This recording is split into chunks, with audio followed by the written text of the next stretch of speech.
Olá, seja bem-vindo a mais um O Varejista. Eu sou Rodrigo Maia e um programa em que a gente fala sempre sobre ambiente de negócio, varejo, empreendedorismo, distribuição, consumo. E tem um tema que envolve todos esses itens que eu disse. Não apenas nesse ano em que a gente está, mas nos próximos anos, que eu não sei se eu vou usar o termo correto, mas está tirando um pouquinho o sono dos empresários. Para alguns que não têm algumas informações, está dando dor de cabeça, porque ainda não entenderam como vão lidar com isso, melhor dizendo, e como isso impacta os negócios. Como isso impacta o resultado, aquela última linha que todo mundo quer que no final do dia seja positiva e também o caixa da empresa. Então, para a gente conversar sobre esse tema que se chama reforma tributária, um tema que eu vou tentar aqui na entrevista trazer o máximo de linguagem possível para todo mundo que não é técnico entender. Eu trouxe o Plínio Reis, que é head tributário da BART, não é isso? Que trata desse tema assim muito seriamente, um grande especialista na área. Então, primeiro de tudo, Plínio, antes de começar, muito obrigado por aceitar o convite e estar aqui para essa entrevista. Eu que agradeço, Rodrigo, a oportunidade de estar trazendo um pouco de informação desse tema que está, como você falou, deixando muita gente de cabelo em pé. E a ideia hoje aqui é a gente traduzir toda essa complexidade em conhecimento simples e fácil para todo mundo entender quais são os próximos passos aí. Então, eu já começo com a seguinte pergunta. Eu usei dor de cabeça, você usou cabelo em pé, preocupado. O pessoal aí não tá legal, assim, o pessoal não tá entendendo. Tem motivo para isso? Essa é a primeira pergunta. É para ficar preocupado mesmo ou não é bem assim? Vamos começar daí. Não, é uma excelente pergunta, Rodrigo, porque a reforma tributária, muitas pessoas têm dúvida qual é o intuito da reforma tributária no país, né? E muito diferente do que muita gente imagina, a reforma tributária não vem para diminuir a carga tributária brasileira. Muito pelo contrário, alguns segmentos vão ter inclusive seus impostos aumentados. Vai aumentar a carga tributária de muita gente. Só que o objetivo principal da reforma tributária é de simplificar o recolhimento e a apuração ali dos impostos no Brasil. Então, o que eu estou querendo dizer? A reforma tributária ela não vai acontecer numa virada de chave. Ela vai Não é do dia acontecer. para a noite. Exatamente. Ela acontece em uma transição que vai durar 8 anos. Que, como você falou, ela inicia em janeiro de 2026 até dezembro de 2033. Agora, tudo indica que depois dessa transição, o dia a dia dos empresários vai ficar realmente mais simples e os impostos vão ficar mais transparentes, mais fáceis de se calcular. Mas antes de você continuar, até para pegar essa frase, eu achei muito legal o que você falou. Você não está necessariamente falando de diminuição de carga ou de aumento de carga. Pode ser que em alguns casos aconteça, a gente já vai falar deles, mas você está falando que assim, o princípio, o objetivo, vamos chamar assim, a ideia central é simplificação e não redução ou aumento. Entende certo? Exatamente. A reforma tributária ela gera essa dúvida, mas respondendo isso para todo mundo que está nos ouvindo, a reforma ela vem para simplificar, muito longe de reduzir a carga tributária. E um ponto que é importante a gente falar também é que até que essa transição seja efetuada 100%, Seja finalizada nos 8 anos. finalizada nos 8 anos, durante esses 8 anos, o cenário é um pouco diferente, porque os empresários vão ter que lidar com o sistema tributário atual, mais o sistema tributário novo e ao mesmo tempo. Então, durante a transição, a complexidade tende a aumentar muito no dia a dia das empresas. Vou fazer então uma pergunta objetiva. Me dá um caso, um exemplo. Se você puder citar do varejo, para mim seria ótimo para o nosso público aqui, Sim. real, de o cenário de hoje versus como vai ser. Pega um exemplo da venda de um tênis, da venda de uma calça, de um relógio, o que você quiser, e tenta me dar um exemplo, obviamente com números ilustrativos para ficar bem fácil. Sim. Tenta partir de uma raiz 100 para ficar fácil para todo mundo, Claro. para o entendimento. A gente pode fazer isso? Aí eu vou te interrompendo no sentido de, vamos passo a passo. Claro. Produto vendido. Podemos pegar um tênis? O que você acha? Vamos lá, Pode perfeito. ser? Então, o tênis na loja, o consumidor paga, vamos colocar lá, R$ 100. Ele foi lá e comprou, pagou R$ 100. Você vai falar, para começar a explicar, de antes do produto chegar a R$ 100 ou a partir da compra que o cliente fez em relação à empresa? O que você prefere começar? Então, esse é um ponto que o próprio formato da reforma é que vai dizer onde a gente tem que começar. Legal. Porque essa é uma das primeiras mudanças. Hoje, no tênis de R$ 100, você vai lá e compra um tênis que você pagou R$ 100 Eu, na loja. consumidor, paguei 100. Pagou 100. Tá. A empresa que te vendeu o tênis, ela recebe R$ 100 na sua conta, e desses R$ 100 é a empresa quem vai retirar o valor proporcional aos tributos e recolher para o governo. Perfeito. E aí, nesse caso, a gente está falando de alguns impostos PIS, COFINS e ICMS, principalmente. Vamos pegar né? PIS, COFINS e ICMS. Isso aí. Hoje, por favor, não precisa ser um número exato, eu estou na raiz 100 para ficar mais fácil. Tá. De PIS, COFINS e ICMS, ele paga quanto hoje? Isso vai depender muito do regime tributário da empresa, mas vamos colocar uma empresa do lucro real considerando o ICMS médio de 18%, mais 9,25%, algo em torno de uns 28% de débito. Vamos só fazer simplificação. 28. Então, vendi, eu varejista, vendia 100, Plínio cliente comprou 100. A função do Plínio acabou. Pagou Isso 100 aí. e foi embora da nossa história. Exato. Eu, varejista, peguei esses R$ 100, eu tenho que pegar 28 e pagar desses 3 impostos. Exatamente. Então eu fiquei com a sobra 72. Falei certo, né? Perfeito. Vai me ajudando aí, que é você que Perfeito. dá uma. Fiquei com 72. E aí? Continua a história. Excelente exemplo. Vai ficar bem fácil para todo mundo entender. Isso é como funciona atualmente. E é legal falar também do varejo, né? A gente atende muito o varejo, então eu sei de várias particularidades. Tem várias empresas que fazem o que hoje? Existem estados que proporcionam incentivos para varejistas para que esses mesmos 28 não sejam 28, sejam um pouco menos. Você tem incentivos fiscais. O que é incentivo fiscal? Estou dizendo, a minha função é essa, fazer as perguntas mais. O que é um incentivo fiscal? Vai dar um exemplo dessa loja de tênis aí que a gente brincou. Perfeito. Vamos supor que essa loja paga os 28 e tem um concorrente dele que vende tênis também, que ele usa um benefício que o estado de Minas Gerais oferece para quem é varejista no estado. Que ao invés de 18% de ICMS... 18% de ICMS? Isso, 18%. O estado vai te dar um benefício que ao invés de 18%, a sua alíquota vai ser 10%. Pô, é legal esse desconto aí, hein? Então, significa que uma empresa que não usa esse benefício fiscal que o estado concede, ela paga a tributação cheia, como o primeiro exemplo, 28% de ICMS mais PIS e COFINS. E esse outro concorrente de tênis, de Minas, ele paga só 20% porque ele usa um benefício do Estado. Tá. Então, tem esses dois exemplos que acho interessante a gente trazer, porque quando eu for trazer como esses números vão ficar depois da reforma, vai ficar evidente que a reforma tributária para um vai aumentar os impostos, para outro vai diminuir. Então, isso na prática, isso é mais complexo do que parece. Vai afetar pessoas de maneira diferente. Tá. Mas vamos ficar com esse exemplo. Vamos continuar no exemplo dos 28, certo? Vamos ficar no exemplo do Paguei 28. 28 de imposto, fiquei com 72. Isso aí. Isso é o modelo atual. Isso é o modelo atual, é como funciona e é praticamente assim em praticamente todos os estados. Tem mais alguma coisa para você falar ou vamos para como muda? Vamos para como muda. Então, beleza. Paguei 28, fiquei com 72 no regime atual. Isso aí. Vamos lá. Como é que vai ficar agora nessa mudança? Vamos lá. Eu não vou entrar no mérito de como vai ficar durante a transição, porque tem regras que vão sendo alteradas constantemente. Vamos falar viramos a chave da reforma. Tá, só para esclarecer para todo mundo. Bora lá. Isso aí. Hoje, o exemplo atual, paga 100, a varejista vai pegar 28 e recolher para o governo. Uhum. Agora, uma das mudanças mais relevantes e que o pessoal do varejo tem ficado muito preocupado com isso que eu vou falar e até uma atenção para todo mundo. O varejo é muito sensível para capital de giro, para fluxo de caixa. E uma das primeiras mudanças é um termo chamado split payment. O que significa isso? Além dos 28 não serem mais 28, vamos falar que nesse exemplo, esses 28 vão ser 26,5, tá? Depois da reforma. Então, nesse exemplo dessa empresa que não usa um benefício fiscal, ela vai ter a sua carga tributária reduzida um pouco, né? De 28 caiu para 26. 1,5 a menos. 1,5 a menos. Então, em tese, a empresa foi até beneficiada. Só que qual que é o ponto? Vamos arredondar para 26 aí. O que antes a empresa recebia R$100 na sua conta e um mês depois só ela pagava os impostos, agora a empresa só recebe o líquido. Ela não recebe o valor cheio.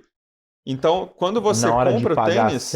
Na hora de pagar 100, a empresa não recebe mais 100 nessa nova? Exatamente. Os impostos eles já vão ser direcionados diretamente para o governo. E a empresa recebe o líquido sem os impostos. Então, falando em disponibilidade de caixa, A empresa não recebe mais 100 e ela é quem decide como fazer a gestão financeira do seu dinheiro. Ela vai receber só a diferença. Nesse caso, vamos arredondar para 26, a empresa receberia R$ 74 e os impostos, os 26 do imposto, foi direto para o governo.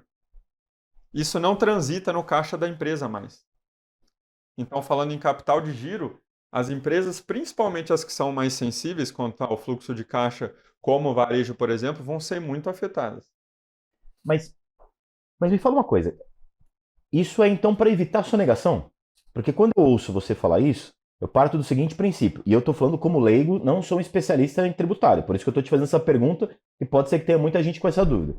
Eu quero te dizer quando o cliente, o Plínio, me pagou 100, entrou, como você falou bem, entrou 100 no meu caixa, porque ele pagou, por exemplo, que seja via cartão de débito, de crédito, ou até em numerário, foi lá e pagou. Mas quando eu recebi, eu lojista, recebi Pix, por exemplo, que é uma modalidade cada vez mais usada, recebi, como é que o governo faz entrar no meu caixa, nesse exemplo que você deu, claro, só 74 e não os 100? Como isso vai operar? Exatamente. O principal intuito do governo com o split payment é exatamente isso, mitigar, se não acabar com a sonegação. Porque hoje o que acontece? Muitas empresas faturam, vendem seus produtos, recebem um valor cheio do seu faturamento, que inclusive constam os impostos dentro do seu preço de venda, e acabam, por uma opção própria, usando estratégias financeiras de, eu não vou pagar o imposto esse mês porque meu caixa está apertado e eu pago daqui 2 meses, ou depois eu vou tentar um parcelamento, algo nesse sentido. E para acabar com isso, para evitar sonegação principalmente, o governo criou o split payment. Então, quando você vende o seu tênis por R$100, o valor dos impostos vai ser diretamente recolhido para o cofre dos governos. Eu quero entender como vai ser isso, mas eu quero te fazer uma pergunta. A gente combinou um bloco, mas a gente pode ficar mais um bloco? Com certeza. O papo está interessante, eu quero continuar esse assunto. Você fica mais um bloco comigo? Fico sim, vamos lá. O Varejista volta já em um minutinho. BMC News, informação que gera valor. Reforma tributária aplicada na prática. Com o Plínio aqui, uma aula de reforma tributária do jeito mais simples possível. Fica aí que a gente volta em um minutinho.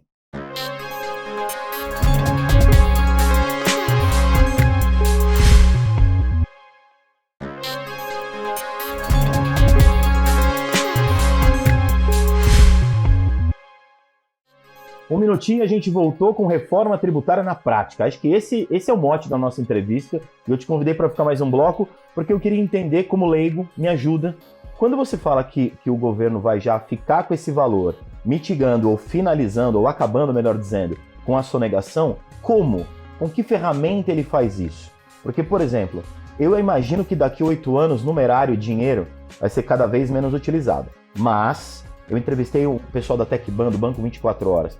Quando eu entendo Brasil, o numerário está longe de acabar. Longe de acabar. Né? Quando eu pego as grandes cidades, São Paulo, Rio de Janeiro, Belo Horizonte e outras também, lá na região sul, na região nordeste, na região norte, grandes cidades é uma coisa. Quando a gente vai para os interiores do Brasil, são outras realidades. Né? Então, se o numerário vai continuar. Imagino eu que a maioria das transações, como já é hoje, seguem no modelo digital. Como, com que ferramenta, com que aplicativo, com que tecnologia, como que o governo vai reter esse valor sem o empresário ter a chance nesse split payment que você falou de sonegar ou de ficar com esse dinheiro? Não, excelente pergunta, Rodrigo, porque hoje no Brasil a gente não tem estrutura para conseguir rodar um projeto como esse. Por exemplo, o governo, assim como vai ser uma grande mudança para os consumidores, para o mercado empresarial, está sendo uma grande mudança para o governo também, tendo que se estruturar quanto a isso. E o que o governo vai fazer? Ele vai colocar essa responsabilidade na mão de intermediadores. Então, por exemplo, vamos voltar no exemplo do tênis. Quando eu fui na sua loja e comprei o tênis, eu passei um cartão na maquininha. E aí, quem que é o operador dessa maquininha? Então, o governo vai atribuir a responsabilidade para o intermediador do pagamento, para que ele faça esse split e ele direcione o valor direto dos impostos para o governo. Vamos ser bem objetivo. Pegar uma maquininha, por favor, gente, eu vou dar um exemplo citando o nome. Por favor, pessoal, que eu vou citar o nome, por exemplo, de Mastercard, de Visa. Por favor, apenas para ilustrar o pessoal do Mastercard, da Visa que está ouvindo a gente. ou de outros métodos? É só para ficar muito clara a pergunta. Vamos lá. Tem uma maquininha da Visa, da Mastercard, ou Isso de aí. outros que utilizam essa bandeira. Exato. Vamos pensar uma maquininha original Visa, vamos chamar assim, né? Uhum. Passei o cartão. A responsabilidade de na hora que eu passei, eu cliente, passei 100, fui embora da loja. Legal. Saiu da minha conta 100. Então o cliente, nesse sentido, foi embora. Exato. Quando passou, esses 100 já vão ser deduzidos, porque quando a operadora da maquininha vai lá e tira aqueles 2%, 3% deles que eles pegam para a operação deles, Exato. eles também já vão tirar, por exemplo, os 26,5% e para a conta do lojista já vai ter que ir só essa diferença? E quem vai dizer para o governo que fez isso é o intermediador? Isso, os intermediadores, e aqui a gente está usando a maquininha de cartão, mas dependendo de como são feitas, são executadas as vendas, você vai ter figuras diferentes de intermediador. Claro, mas esse foi só um exemplo. Né? Exato, mas nesse exemplo da bandeira de cartão, da maquininha, as empresas, as instituições financeiras que vão intermediar clientes e consumidores, clientes e empresas, a responsabilidade de fazer esse split vai ser delas. Então, de quanto foi a venda? De R$100. Então, a maquininha vai ter essa responsabilidade, essa função de, olha, nesse caso são 26 de impostos. Então, ele já direciona os 26 de impostos. E aí, se a maquininha ainda tem o seu valor de custo, né, que eles cobram para isso, 2, 3, 4%. 2, 3%, isso vai ser cobrado em cima do valor do 100. da venda, do 100, e vai ser deduzido do valor que vai para o empresário. Vamos pensar na supervisão disso. O governo vai supervisionar, gerenciar, seja o termo que o governo utilizar, as operadoras, então. As intermediadoras, vamos chamar assim. Exato. Então, vai dar um trabalho isso aí, hein? O que o governo está fazendo, né, com esse projeto? Ele está amarrando o máximo possível para que você não tenha mais a opção de escolher o que você quer fazer. Qual é a sua estratégia? Você passou, ele já vai ter qual é a tributação da sua venda, isso já vai ser recolhido de forma automática pelos intermediadores e respondendo um outro ponto que você trouxe, em muitos lugares do Brasil é usado dinheiro em espécie ainda, meios que não tem como o governo executar na prática. Era a minha próxima pergunta. E um Pix e um dinheiro em espécie numerário, faz como? Então, um Pix, o governo está criando ainda mecanismos para que isso seja feito, só que a resposta perfeita para essa pergunta é: o governo vai implementar o split payment, que é o termo dessa separação entre o que é o valor líquido para o empresário e o valor dos impostos, na medida do possível. Então, vão ter situações como uma compra paga com dinheiro em espécie, por exemplo.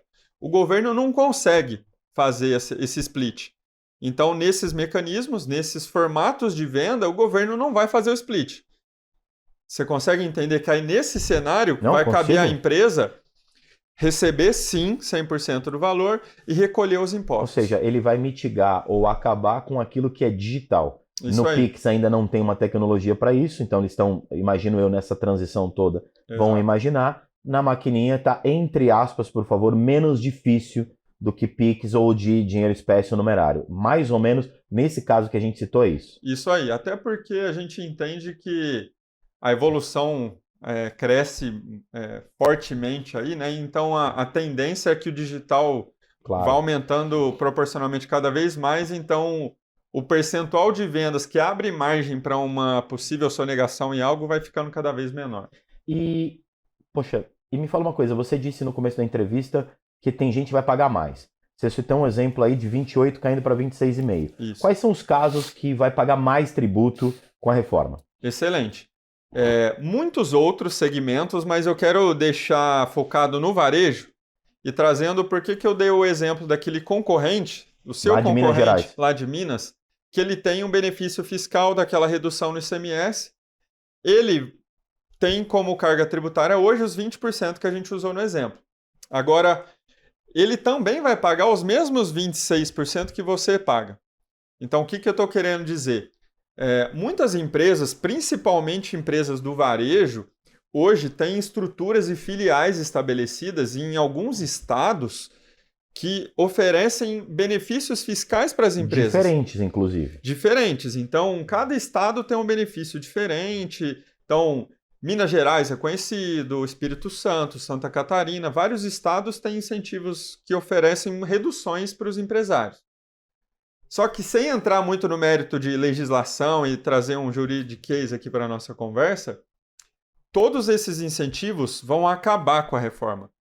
Então, qual que é o alerta que eu queria trazer aqui para todo mundo que é do varejo e que opera hoje em estados que têm algum tipo de benefício? Muita atenção para suas margens, para sua precificação, para quanto sobra ali de lucro líquido, porque com a chegada da reforma tributária, a sua carga tributária com certeza vai ser diretamente afetada. Se você tem benefício. Se você, não, tendo ou não benefício, mas pode ser que o impacto na sua empresa, se você tem um benefício hoje, seja de um aumento considerável dos impostos e talvez, falando no varejo, para quem vende online, a gente sabe muito bem que as margens são mais apertadas. Será que o seu negócio hoje tem margem suficiente para você absorver um possível aumento de carga tributária? E será que hoje, se você tiver um aumento de carga tributária, você consegue repassar para o seu cliente? Porque a gente entende... Ou seja, você pode aumentar o valor, mas deixar de ser competitivo no mercado. Exatamente. Você pode escolher, optar, repassar para o seu cliente. Só que será que você vai continuar vendendo se você subir o preço, entendeu? Então fica esse alerta para todo mundo. Nossa.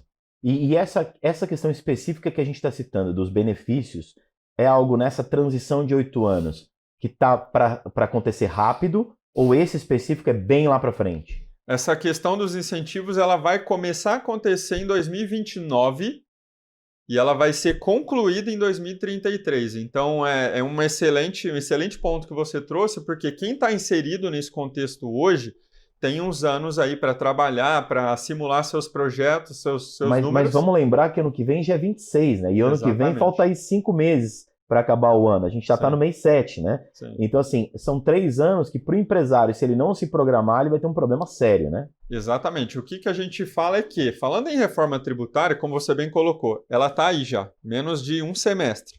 Então, quem já não está fazendo simulações e se preocupando com isso hoje, agora, já está atrasado. O que muda, para ser bem objetivo, agora em 2026, vamos colocar assim, no primeiro mês da reforma? Qual é uma primeira ação que já acontece nesse primeiro mês para a gente alertar os empresários? Excelente pergunta, Rodrigo, porque tem uma ação que ela parece inofensiva, mas não é. Que 2026 vai ser o primeiro ano da reforma, então o governo chama de ano de teste. Que ele vai cobrar os novos impostos em percentuais bem baixos, que não vai aumentar a carga tributária para ninguém, é só um percentual de teste. Só que as notas fiscais têm que ser ajustadas, tudo tem que ser ajustado para os novos moldes da reforma. E o que isso significa? Se você, varejista, emite lá centenas, dezenas, milhares de notas todos os dias aí no seu negócio, se você não adequa seu sistema, suas notas fiscais, vira 1º de janeiro de 2026. Se a sua nota fiscal não for emitida corretamente, você não fatura. Você não vai conseguir ter habilitação para emissão de nota. Só volta, quando você fala corretamente, é que partindo do princípio que o empresário não está fazendo do jeito correto, já em janeiro de 26, esse jeito correto de emitir, se ele não fizer do jeito correto, ele não vai conseguir faturar. Só para ver se eu entendi corretamente. Exatamente. Se ele não adequar a nota fiscal que a gente tem hoje para os modelos que contemplam, inclusive, os novos tributos, já mesmo que em percentuais pequenos de teste, quando ele for emitir a nota, ele não vai conseguir emitir, o governo vai bloquear. Então, se a gente fosse resumir a sua pergunta, quem não se adequar, nem não estiver adequado 100% redondo no dia 1º de janeiro, a empresa para e não fatura. É importante isso que você está dizendo, né? Sim. Então eu vou para a gente uma pergunta bem objetiva. Que dica hoje você dá para o empresário? Hoje nós estamos aí no mês de julho, né, de 2025, a gente está há 5 meses e meio, pensando que a gente está em meados de julho aí, 5 meses e meio do início da reforma. O que hoje, além dessa questão da nota que você citou, o que o empresário tem que ficar atento? E aí não falo só de primeiro mês de reforma, eu falo talvez desse primeiro ano, primeiros meses. Quais são os principais pontos de atenção? Você mencionou a questão de fazer uma nota fiscal adequada, vamos chamar assim, bem adequada ao negócio. O que mais o empresário tem que ficar atento? Seja bem direto nessa hora, por favor. Vamos lá. Um ponto que eu vejo como principal dentro de todo esse contexto é o empresário saber como ele vai ser impactado. Então, assim como nesse exemplo que a gente trouxe, tem empresas que vão ser beneficiadas, tem empresas que vão ser prejudicadas. Independente disso, o que eu estou querendo dizer? A informação aqui vira um diferencial de mercado. Então, enquanto algumas empresas já estão calculando como a gente vai ser impactado, nossa carga tributária vai aumentar, vai diminuir, a gente vai ter que comprar Perder de um benefício, fornecedor. seja o que for. Exatamente. Será que eu consigo repassar isso para o meu cliente? Aham. Será que eu tenho margem para absorver esse possível aumento de carga? Então, hoje, muitas empresas já estão fazendo esses cálculos e assim que a reforma Essas começar... simulações, vamos chamar assim. Perfeito. Fazendo essas simulações, essas projeções de cenário, porque tendo essa informação de como você vai ser afetado, você começa a trabalhar estrategicamente, trocando fornecedores, precificação. Então, quem deixar para ver isso em janeiro já vai estar bem atrás dos seus Principalmente para concorrentes. poder tomar uma decisão estratégica. Faz as simulações, toma uma decisão estratégica e se prepara antes de tomar e dizer lá na frente, mas eu tive um imprevisto, chegou a reforma, meu negócio dá para a gente prever muita coisa, manter o modelo de negócio, verificar as margens sem ser tão impactado assim, ou elaborando estratégias para que esse impacto não chegue no resultado. De forma geral, é esse o resumo? Exatamente. Se a gente fosse colocar isso em uma frase, resumindo de forma bem simples, empresário, busque informação e simule projeções e cenários de como a sua empresa vai ser afetada para que, em cima desses números, você possa agir estrategicamente e adotar medidas ali para ser o menos afetado possível.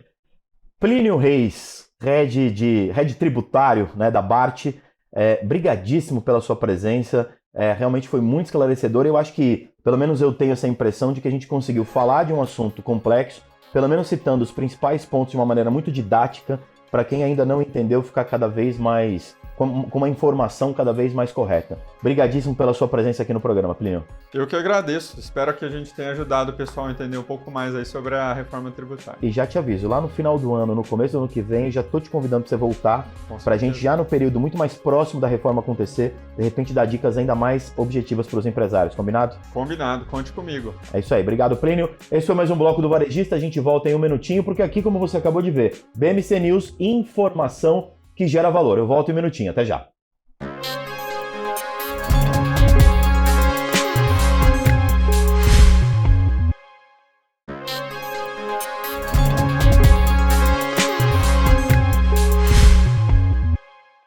Voltamos com o Varejista e o tema agora é redes sociais, jornada de compras e múltiplas gerações convivendo.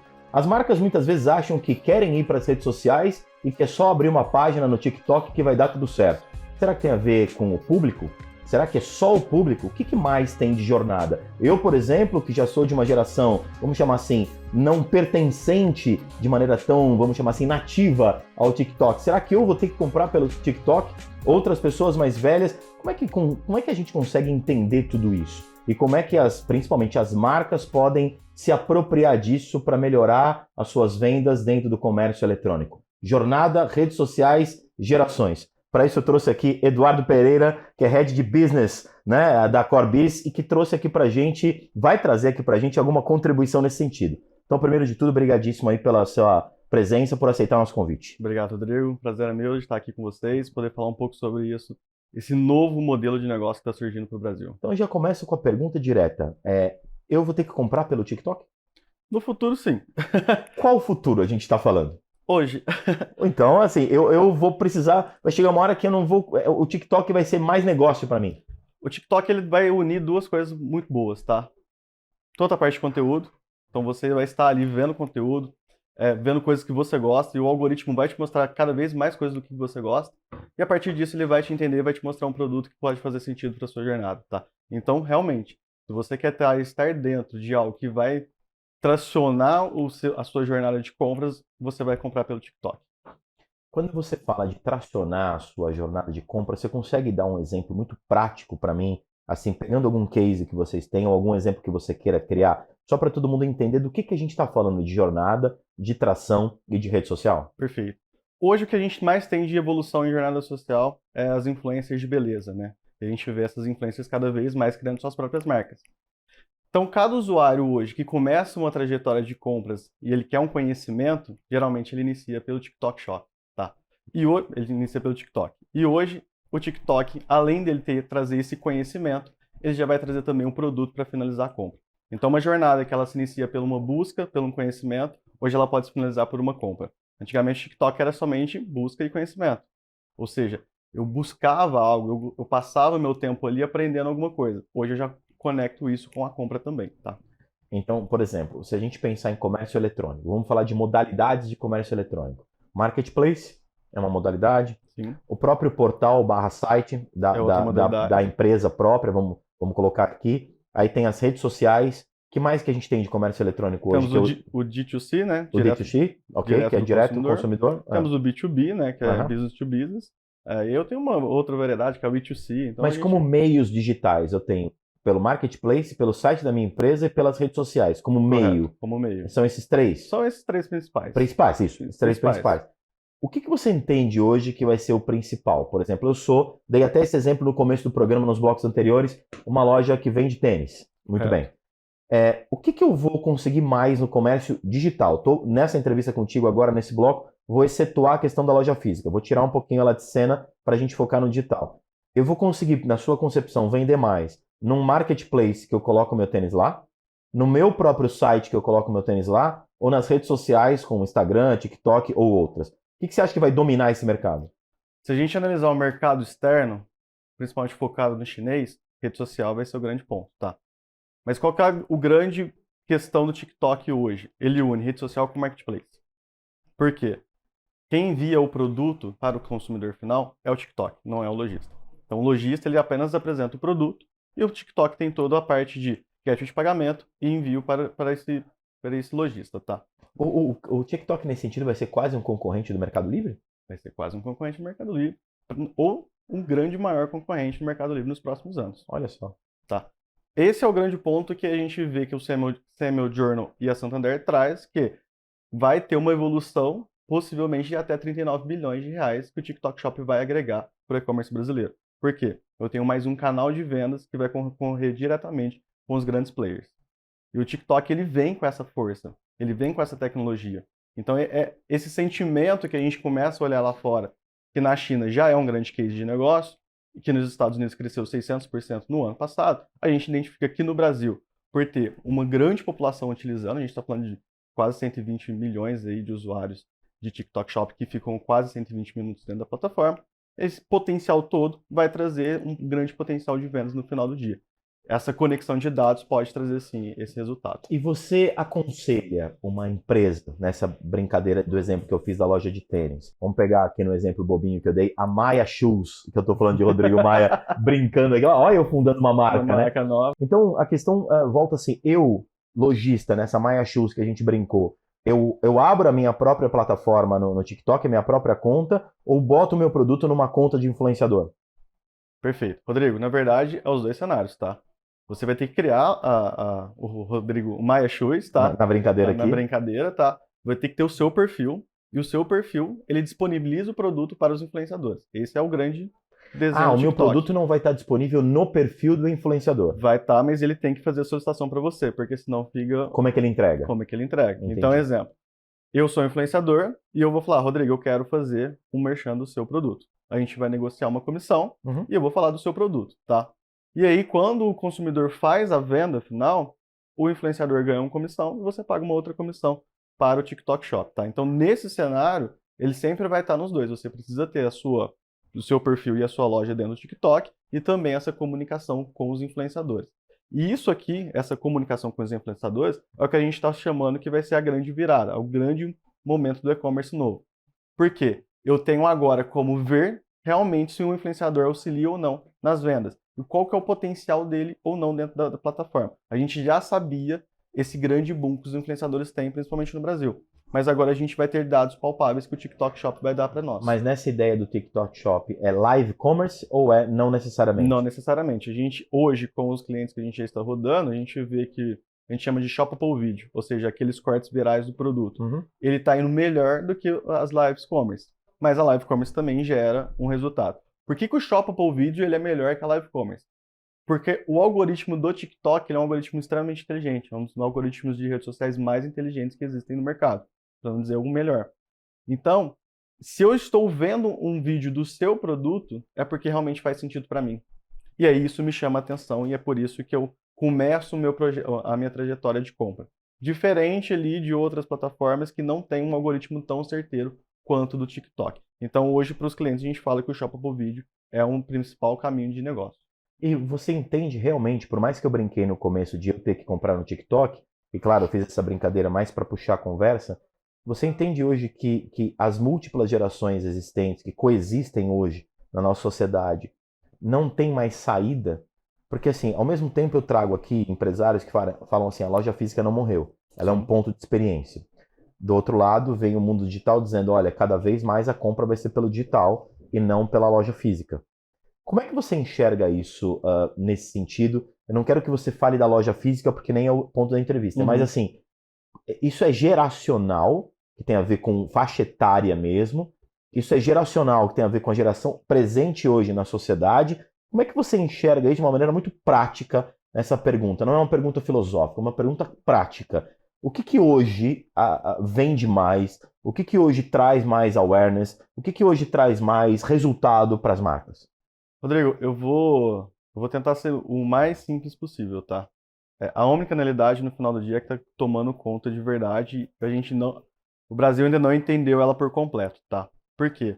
Existe já um movimento de marcas 100% de internet vindo para a loja física. E eu tenho o ao contrário sempre ocorreu, tá? Então eu tenho agora o movimento novamente de retorno de algumas marcas 100%.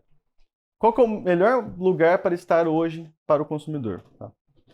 As gerações mais novas, então a alfa, a beta, os próprios millennials, já é uma geração mais acostumada com a internet. Só que em algum processo de compra ele vai querer pegar esse produto. Ele vai finalizar na loja física? Não. Mas ele quer ter o tato do produto. Ele inicia na loja física e finaliza no online. Então esse processo de ter loja física e loja online é um processo que realmente precisa ter e cada vez a gente vai se acostumar mais a ter esses dois mundos. Eles precisam se conversar. A gente, durante um processo de pandemia, se identificou que eu precisaria esquecer o físico e trabalhar só online. Mas não, a gente precisa ter os dois. E nesse processo de TikTok Shop, o que vem no final do dia? Eu vou ter um influenciador extremamente forte que vai me auxiliar a vender meu produto, mas eu não posso esquecer que em algum momento eu vou conversar também com outras gerações que gostam do tato. Então, se eu não tiver esse produto fácil para ele localizar, também pode ser uma barreira de compras, tá? Então, é algo que precisa ser estudado, marca por marca, entendimento por entendimento, porque não é uma ciência exata. O que funciona para o Rodrigo vai funcionar para mim. Isso não é claro. E quando você fala de jornada hoje, como é que você desenha a jornada? Porque você falou de finalizar no digital, mas passar pelo tato do físico. Como é que você entende hoje que a maioria da jornada acontece? Começa no digital, começa no físico, passa para um, passa para outro. Como é que está essa jornada? Hoje o que eu estou mais percebendo, principalmente com os clientes que a gente está atuando, Rodrigo, é uma jornada híbrida que ela inicia no online. Então, exemplo, principalmente para marcas novas, tá? Então, você é uma marca nova que está iniciando, você precisa iniciar pelo online porque ele é mais barato. Então, você inicia pelo online, depois, se você tiver a oportunidade de ter a sua marca no físico, tudo bem. Mas se não tiver, você faz esse processo todo e aí a rede social, ele é um agregador. Ele não vai te atrapalhar, ele vai te influenciar. Se você tiver a oportunidade de ter o físico para te auxiliar, aí ele é um agregador também, tá? Então, a principal jornada hoje que eu observo para novas marcas, ela inicia e finaliza no digital. Para marcas que já estão no mercado, ter uma consistência, o físico ainda auxilia bastante. Ou seja, eu ter um processo onde eu consiga visualizar o produto, tirar qualquer dúvida com algum vendedor, também está auxiliando no processo. Eduardo, isso vai me auxiliar na venda final? Não, vai auxiliar no e-commerce. Então, ter essa início e fim da jornada muito bem mapeado realmente auxilia no todo. E não tem aquela história, por exemplo, eu estou falando eu mesmo, eu indivíduo CPF. Certo. Eu sou um cara que quando eu penso em comprar, vamos voltar, por exemplo, do tênis, eu gosto de ir lá, comprar, levar e ir para casa. A história de esperar, não gosto muito. E claro, aí você pega um player como o Mercado Livre trazendo para cada vez mais rápida a entrega, justamente para isso. Mas mesmo assim, o ato de ir à loja e sair de lá com o tênis na mão ainda é muito agradável experiencialmente. Você acha que esse tipo de experiência tem a ver com o nicho do produto ou com a geração que faz a compra? Eu estou falando de geração porque eu tenho 45 anos. Perfeito. Vejo isso um pouco de geracional, tá? Então, que quer olhar o produto, mas eu tenho uma pergunta.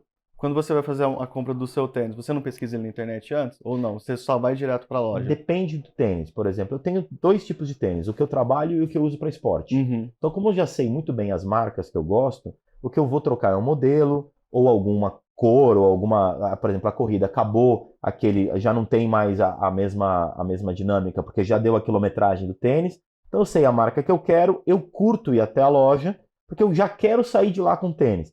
Eu entrar na internet, a única coisa que eu faço é quando eu estou na loja fazendo a compra, eu entro na internet e falo pro vendedor, ó, aqui eu tenho por 800, 900, 1.000, 1.200, 500, 400, seja o que for. Aqui o seu tá um pouquinho mais caro, vamos chegar nesse valor? Eu uso para isso. Mas entende? A experiência para mim nesse sentido é essa. Mas entende que para mim é importante eu ter esse dado seu também?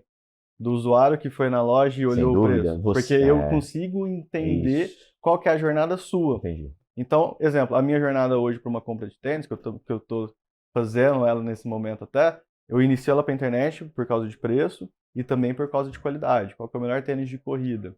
Se é a da placa mais alta, se não é. E aí você avalia isso antes de ir pra loja. E aí eu vou pra loja para ver se o conforto e tal, e aí...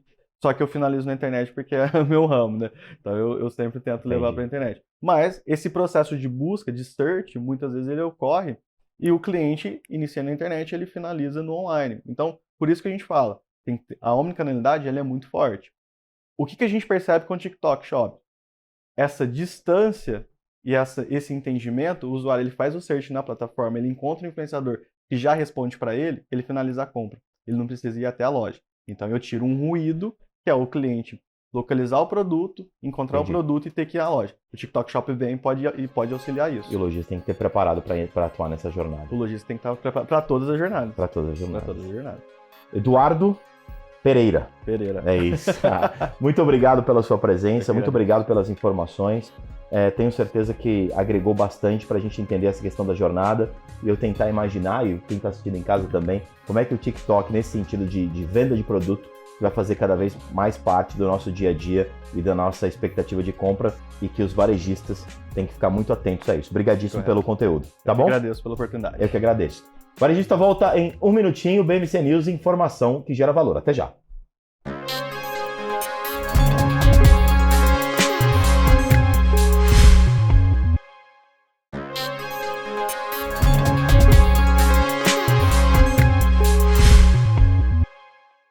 Voltamos com o Varejista e o tema agora é internet das coisas. Sabe que essa semana eu fui ver um colchão para comprar pessoalmente, né? Para mim mesmo, isso que eu quero dizer, eu fui ver um colchão. E aí quando eu estava lá na loja, vários modelos foram apresentados e um com massageador, despertador, com aquecimento no colchão, tudo controlado pelo celular, comando de voz. Eu falei, gente, realmente a internet das coisas está dominando. Mas, ao mesmo tempo, eu já escuto falar de internet das coisas pelo menos há 20 anos, para não dizer até um pouquinho mais. Eu vou alinhar daqui a pouco isso. Mas o ponto é, em que momento estamos na internet das coisas? Como estamos evoluindo? Como essa internet das coisas chega no varejo, chega nos produtos, chega principalmente a internet das coisas nos consumidores? Para isso eu trouxe aqui Leandro Simões, que é CEO da Evolve, que é uma empresa que trata dessas questões de automação e de internet das coisas. Leandro, brigadíssimo, primeiro de tudo, pela sua presença e estar aqui no Varejista. Rodrigo, eu que agradeço. Tema interessante, tema que eu sou apaixonado e a gente vê muito mesmo disso. A gente escuta falar alguma dessas sopas de letrinhas, né? IoT, hoje se fala muito do IA, né? Mas acho que a ideia hoje é trazer um pouco de como isso está acontecendo na realidade no dia a dia, principalmente aqui no setor de varejo, né? Realmente, se a gente olha aí os preceitos, o início do IoT, são coisas aí de mais de 20 anos, né? Mas aí eu já começo com a seguinte pergunta, e mais uma vez, obrigado pela presença. O que é IoT? O que é IA? Boa. É a mesma coisa? Uma ajuda a outra? Só para quem não tem esse conhecimento, já deixar isso, já ficar com isso bem claro, por favor. Bacana, são coisas diferentes, né? O conceito do IoT, Internet das Coisas, né, que vem do inglês Internet of Things, né, da sigla IoT, é a ideia de você trazer para o online, trazer para o mundo digital coisas da realidade física, né?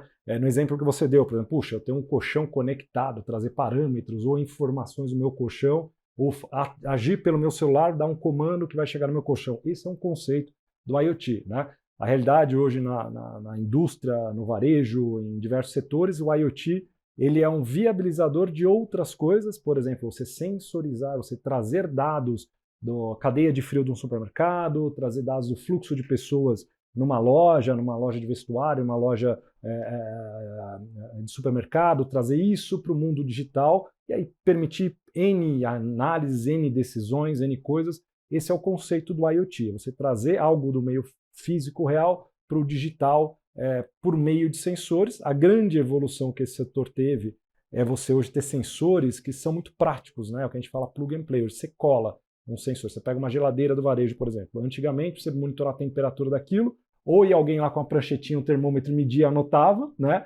Ou depois você tinha, na era da automação, que era o 3.0, você tinha que colocar um termômetro lá e tinha um cabinho que você tinha que quebrar a loja inteira para levar isso para um painel, para alguém ver, né? Então Já passamos dessa fase. Já passamos. O IoT chegou que você cola. Hoje eu tenho um sensor que você cola numa geladeira, por exemplo, num freezer do teu supermercado. Você monitora em tempo real a temperatura, a umidade daquilo. Você cria um alerta inteligente que avisa, puxa, essa geladeira é para estar, sei lá, de 6 a 8 graus. Opa, tá abaixo de 6, avisa o cara. Tá mas esse energia. Ponto, desculpa até, mas só para complementar. Aí a IA ajuda a internet das coisas a apurar e analisar esses dados. Perfeito, você matou, Rodrigo, é isso mesmo. A IoT, esse conceito de você trazer para o digital algo físico, algum dado. A IA veio...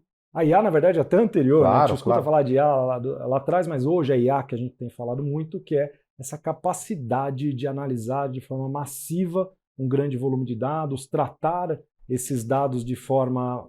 trazer a informação mais mastigada para o usuário, aí que entra a capacidade do IA. Então são coisas diferentes e a IA entra hoje trazendo, alavancando muito o poder dos dados que são gerados, por exemplo, do IoT. Vou trazer uma aplicação prática para te exemplificar isso. É isso que eu pedi. Perfeito. E ver o poder da combinação dos dois. Hoje, né, a gente na Evolve lá, a gente desenvolveu, por exemplo, um sensor que é um sensor IoT. Você cola, por exemplo, num compressor do supermercado, então você tem a cadeia de... O que é um compressor? Pega uma geladeira do supermercado. Por que a geladeira fica fria? Você tem um motor ali, que é aquele compressor que fica comprimindo um gás para você gelar, né, a geladeira da nossa casa ou no supermercado ou um equipamento maior. Esses compressores dão muito problema. Muito problema. Hoje uma das grandes dores, por exemplo, no varejo, é a perda que você tem por produtos, por uma falha, às vezes, da geladeira. Mas o problema não está na geladeira, alguém deixou a porta aberta só. Às vezes é um componente daquele equipamento está operando fora do ideal. Ele quebra e o gestor do varejo não sabe disso. Ele vai saber depois que alguém avisa que a geladeira está quente. E aí o produto já estragou. Então, pega esse compressor. Tradicionalmente, o pessoal faz como para fazer a vida daquela geladeira, daquele compressor? A tradicional manutenção corretiva ou a preventiva, que é o quê? Corretiva, quebrou, vai lá, conserta. O prejuízo já está dado.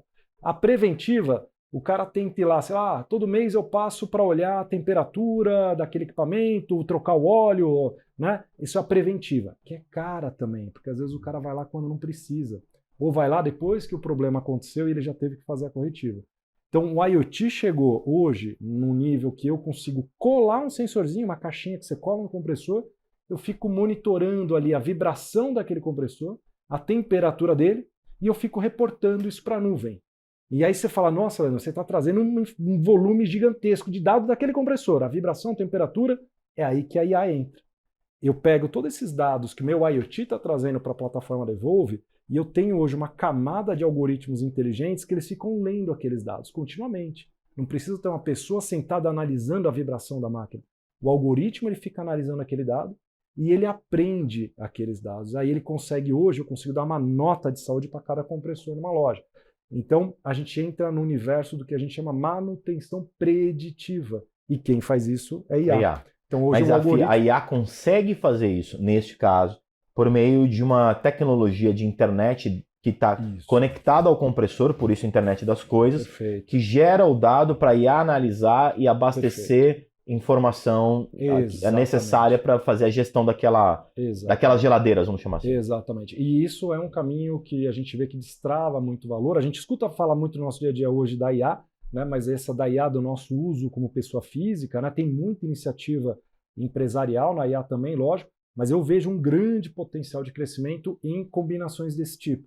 Combinar sensores, que vai trazer uma infinidade, um volume de dados muito grande de uma loja, de um varejo, de N parâmetros ali, e você coloca os algoritmos inteligentes para ficar ele fazendo o trabalho braçal, vamos dizer assim, de analisar. E aí o que esse algoritmo faz? Ele avisa a pessoa na hora certa, então olha, o responsável pela manutenção daquela loja, olha, vai olhar aquele compressor, que aquele compressor daqui uns 2, 3 dias vai te dar um problema, inclusive já consegue até falar, aí inclusive o problema é esse. Então o poder de ganho que você tem com isso é gigantesco em qualquer setor, e especialmente no varejo, né? O varejo, que é uma indústria que a gente sabe que tem margens extremamente apertadas, e qualquer R$1 que você otimiza, que você economiza, representa faz uma muito. boa diferença. Então essa fronteira da combinação do IA, embora o IoT, como você falou, já tem uns bons anos aí que a gente viu o nascimento dele, agora ele está se materializando, né, em vários setores, em várias indústrias, inclusive no varejo, e iniciativas desse tipo. Olhando temas de manutenção, então eu te dei 2 exemplos. Então hoje a gente consegue na Evolve colar um adesivinho numa geladeira e trazer para o gestor a temperatura em tempo real de uma geladeira. Aí você imagina todas as geladeiras de uma operação de varejo no Brasil inteiro de uma determinada empresa. Ele consegue ter um alerta no celular dele e falar, olha, a geladeira lá na loja no interior do Ceará está tanto, vai lá olhar que está errado. Aqui em São Paulo essa daqui está muito fria, está gastando energia. E isso ainda eu imagino gerando gráfico. Nossa, gerando relatórios inteligentes, relatórios de desvio. Acho que eu vejo, né, um desafio grande que eu vejo hoje nessa era da IA, né, e acho que isso a gente endereça bem lá no nosso trabalho, é o quê? A gente gera um volume muito grande de dado, mas esse é o cuidado. É como eu trato esse dado para dar para o gestor ou para a pessoa certa a informação relevante. Ele não precisa saber, ele vai ter, se ele quiser, em tempo real, temperatura de todas as geladeiras dele, mas o mais importante é daquilo tudo que ele tem lá, se ele quiser, eu falo, opa, Rodrigo, vem cá, olha essa aqui, essa você tem que olhar. Essa é a sacada, e é isso que eu acho que é o caminho que a IA e empresas, como a gente faz na Evolve, estão se preocupando bastante. Tanto nessa parte da operação, né, eu te trouxe o exemplo aqui da manutenção, que a gente atua muito com sensores de vibração, de temperatura. Nessa parte do ponto final, ali às vezes da temperatura de geladeiras, que é importantíssimo para o varejo, mas tem outras coisas que hoje o IoT está avançando e está trazendo ganhos muito fortes, né? A gente tem atuado muito, por exemplo, na inteligência de monitorar fluxo de pessoas, né? Isso eu atuo. Entrada e saída de pessoas de loja, por exemplo. Entrada e saída. Isso traz aí não só para o time da operação, da manutenção, de manter a coisa funcionando, mas isso traz um nível para a inteligência de gestão dessas lojas, né? Então hoje a gente faz isso, a gente tem sensores que eu consigo monitorar o fluxo de pessoas entrando na loja, saindo da loja, qual horário. Mas como uma relevância de que dado para a gestão, por exemplo? Tanto para dimensionamento, primeiro, de capacidade operacional da loja, então, puxa, que horário que eu tenho mais demanda, por exemplo, num corredor determinado de reposição de material, que eu tenho demanda de ter mais gente presente para dar suporte para cliente, ou, por exemplo, varejo de vestuário, a gente já fez casos ali de monitorar fluxo de pessoas nos provadores, né? Quando você tem essa informação, você ajuda o pessoal estratégico da empresa, fala, puxa, qual horário que eu tenho mais movimentação de pessoas experimentando roupa em determinada loja, em determinado shopping? Será que eu deveria ter mais gente atuando nesse horário, ter mais gente de reposição, mais gente de back-office para ajudar aquela loja, né? Então, tudo isso a gente vê que trazer sensores que tragam isso de forma prática, essa inteligência de dados de forma inteligente, ajuda tanto essa parte da manutenção, mas ajuda muito no tema estratégico de dimensionamento de equipe. Leandro, obrigadíssimo pela sua presença. Acho que esse tema é um tema que a gente precisa mergulhar um pouco mais. Quero ver se a gente pode fazer um programa até especial disso, trazendo varejistas contigo para a gente bater um papo a esse respeito, porque a gente precisa de soluções práticas para essa eficiência operacional. Como eu te falei, é uma palavra de ordem, mas que na hora de praticar tudo isso ainda há muitas dúvidas nesse sentido. Então, Leandro, muito obrigado pelos seus esclarecimentos. Você já está convidado para a gente fazer um programa aí com os varejistas juntos para você trazer essas soluções, tá bom? Vai ser um prazer, eu agradeço o convite e estou à disposição, Rodrigo. É isso. Gente, esse foi o Varejista, eu sou o Rodrigo Maia, e mais um episódio que a gente transitou por várias questões do varejo, ambiente de negócios, empreendedorismo, ideias, e a gente foi desde uma questão tributária a uma questão de internet das coisas, falando de TikTok Shop, para que você possa cada vez mais estar muito bem informado, tá bom? E aí eu te digo, como eu sempre falo no final do programa, BMC News, informação que gera valor, e a gente gera muito valor aqui no Varejista. Até o próximo programa. Obrigado, tchau, tchau.